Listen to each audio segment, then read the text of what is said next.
how to tie a bag knot. Take your rope, fold it in half, put it underneath the end of your bag,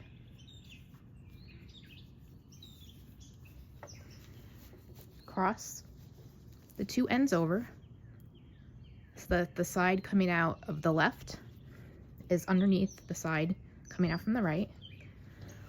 Wrap around the bag one more time. You want to cross over this end and then go underneath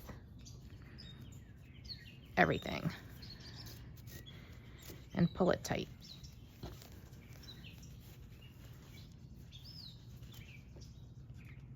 And that's your bag knot.